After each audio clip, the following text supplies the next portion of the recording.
नमस्कार। आज हम भारतीय अर्थव्यवस्था की कहानी में थोड़ा और गहरे उतरते हैं। हाँ। ये दुनिया की सबसे तेजी से बढ़ती अर्थव्यवस्थाओं में से एक है और ये समझना खासकर हम जैसे स्टूडेंट्स के लिए सिर्फ एग्जाम के लिए नहीं बल्कि अपने करियर और भविष्य को समझने के लिए भी जरूरी है। ये सिर्फ नंबरों का खेल नहीं है ना? बिल्कुल नहीं, ये हमारी रोजमर्रा की जिंदगी से जुड़ा है। और ये कहानी काफी दिलचस्प भी है क्योंकि भारत की अर्थव्यवस्था एक मिक्स्ड इकोनॉमी है। मिक्स्ड इकोनॉमी मतलब ये कि यहाँ सरकारी और प्राइवेट दोनों तरह की कंपनियां साथ मिलकर काम करती हैं। सोचिए जैसे क्रिकेट टीम में अलग अलग तरह के खिलाड़ी होते हैं। अच्छा। हाँ, तो इसके 3 मुख्य खिलाड़ी हैं: कृषि, उद्योग और सेवाएं। आज हम देखेंगे कि ये टीम कैसे बनी है, इसका अब तक का सफर कैसा रहा और आगे क्या क्या चुनौतियां हैं, क्या मौके हैं। बढ़िया एनालॉजी है। तो चलिए पहले इसकी बनावट यानी स्ट्रक्चर को समझते हैं।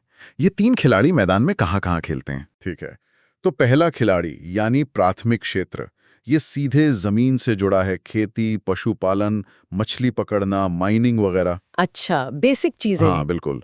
और सोचिए आज भी हमारी लगभग 60% आबादी इसी पर निर्भर है। 60%?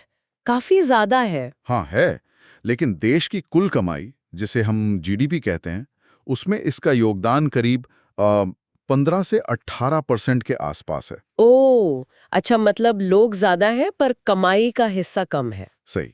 धान, गेहूं जैसी फसलें इसकी मुख्य पहचान है। ठीक है। और दूसरा खिलाड़ी? दूसरा है द्वितीय क्षेत्र। यह है इंडस्ट्री और मैन्युफैक्चरिंग का मैदान। मतलब फैक्ट्री वगैरह? हाँ, जहाँ चीजें बनती हैं, कपड़े, स्टील, गाड़ियां, मोबाइल फोन या फिर बिजली का उत्पादन।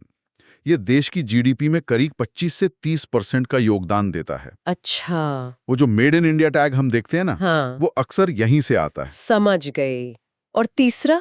आपने कहा था वो स्टार खिलाड़ी आजकल का। हाँ, तीसरा और आजकल का सबसे अहम, वो है सेवा क्षेत्र या टर्शरी सेक्टर। सेवा क्षेत्र जैसे इसमें वो सब आता है जो हम महसूस करते हैं पर शायद छू नहीं सकते, जैसे सॉफ्टवेयर बनाना, बैंकिंग सर्विसेज, होटल, टूरिज्म, शिक्षा, स्वास्थ्य। अच्छा, मतलब सर्विसेज। बिल्कुल, ये हमारी अर्थव्यवस्था का सबसे बड़ा हिस्सा है। लगभग 50-55% जीडीपी इसी से आती है। 50 से 55%। तो ये तो सबसे बड़ा हुआ। हाँ बिल्कुल, ये दिखाता है कि अर्थव्यवस्था पारंपरिक कृषि आधारित मॉडल से कितनी आगे निकल चुकी है। वाकई, सर्विस सेक्टर का दबदबा तो साफ दिख रहा है।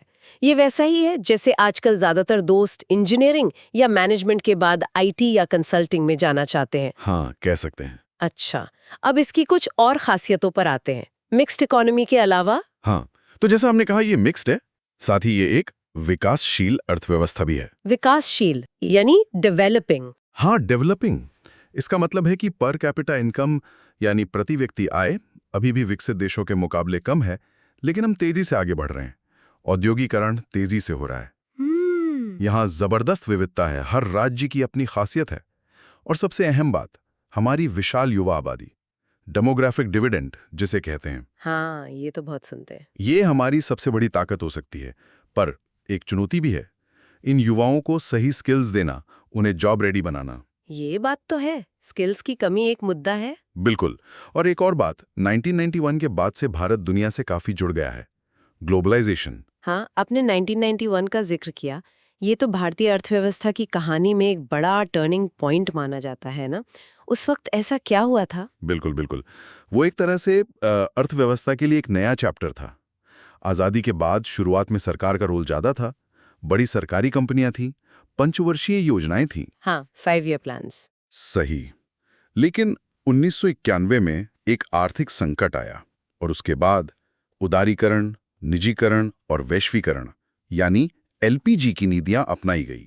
LPG reforms. हाँ, आसान भाषा में कहें तो व्यापार करना आसान बनाया गया, लाइसेंस राज कम हुआ, प्राइवेट कंपनियों को ज्यादा मौके मिले और विदेशी निवेश के लिए दरवाजे खोले गए। अच्छा, तो इसीलिए बाहर की कंपनियां यहाँ आने लगीं। हाँ, और इसी के बाद सर्विस सेक्टर, खासकर आईटी ने जबरदस्त रफ्तार पकड़ी। नतीजा, पिछले कुछ दशकों में औसतन 6-8% की ग्रोथ रेट रही है। 6 से 8%? ये तो काफी तेज है। बहुत तेज। और आज भारत दुनिया की 5वीं सबसे बड़ी अर्थव्यवस्था है, नॉमिनल जीडीपी के हिसाब से। वाह, ये तो गजब का बदलाव है। इस ग्रोथ को बनाए रखने के लिए सरकार भी तो कुछ खास कदम उठा रही होगी, जैसे हम अपने असाइनमेंट्स के लिए स्ट्रैटेजी बनाते हैं। हाँ बिल्कुल, सरकार ने कई पहले की हैं, कई योजनाएं चलाई हैं, जैसे मेक इन इंडिया। हाँ, सुना है। उसका मकसद है देश में ही ज्यादा से ज्यादा उत्पादन हो, मैन्युफैक्चरिंग बढ़े। फिर डिजिटल इंडिया है। डिजिटल इंडिया तो हम रोज ही इस्तेमाल कर रहे हैं, यूपीआई वगैरह। बिल्कुल, टेक्नोलॉजी और ऑनलाइन पेमेंट्स को कितना बढ़ावा मिला है। फिर आत्मनिर्भर भारत है, जो लोकल प्रोडक्ट्स और कंपनियों पे जोर देता है। टैक्स सिस्टम को आसान बनाने के लिए जीएसटी लाया गया, और किसानों की आय बढ़ाने के लिए प्रधानमंत्री किसान सम्मान निधि जैसी योजनाएं भी हैं। ये सब सुनने में तो अच्छा लगता है, पर क्या सब कुछ इतना आसान है? मतलब जैसे हर स्टूडेंट की लाइफ में पढ़ाई के साथ दूसरी टेंशन्स भी होती हैं, यहाँ भी चुनौतियाँ होंगी। अरे बिल्कुल सही पकड़ा, चुनौतियां कम नहीं हैं, बल्कि काफी बड़ी हैं। जैसे कि सबसे बड़ी चिंता शायद बेरोजगारी है, खासकर पढ़े लिखे युवाओं के लिए नौकरी ढूंढना। कई स्टूडेंट्स इस प्रेशर को महसूस करते होंगे। हाँ, ये तो है। जॉब मार्केट काफी टफ लगता है कभी-कभी। फिर गरीबी और असमानता, अमीर और गरीब के बीच का फासला, ये अभी भी मौजूद है। कृषि क्षेत्र में प्रोडक्टिविटी बढ़ाने की जरूरत है, और वो आज भी काफी हद तक मॉनसून पर निर्भर है। हाँ, बारिश कम हुई तो दिक्कत। बिल्कुल। और इंफ्रास्ट्रक्चर, अच्छी सड़कें, हर जगह तेज इंटरनेट, 24 घंटे बिजली, इस बुनियादी ढांचे में अभी भी काफी सुधार की गुंजाइश है। और जैसे जैसे विकास हो रहा है, पर्यावरण की चिंताएं भी बढ़ रही हैं। प्रदूषण, क्लाइमेट चेंज, ये सब। कभी कभी सरकारी कामों में होने वाली देरी, वो रेड टेपिज्म, वो भी रफ्तार धीमी कर देती है। तो इतने सारे उतार चढ़ाव के बीच भविष्य कैसा दिखता है? स्टूडेंट्स के लिए उम्मीद की क्या वजह है? देखिए, चुनौतियां हैं, लेकिन संभावनाएं भी बहुत हैं, अपार संभावनाएं। अच्छा। हमारी युवा आबादी, जैसा मैंने कहा, अगर उसे सही स्किल और मौके मिलें तो वो गेम चेंजर साबित हो सकती है। हाँ, पोटेंशियल तो बहुत है। बिल्कुल। आईटी और स्टार्टअप्स का इकोसिस्टम बहुत मजबूत हो रहा है। कितने सारे नए आइडियाज, नई कंपनियां रोज आ रही हैं। सरकार अब रिन्यूएबल एनर्जी जैसे सोलर और wind energy, in clean energy स्रोतों पर काफी ध्यान दे रही है। ये तो अच्छी बात है। हाँ, और दुनिया भर की कंपनियां भारत को एक बड़े बाजार और इन्वेस्टमेंट डेस्टिनेशन के तौर पर देख रही हैं।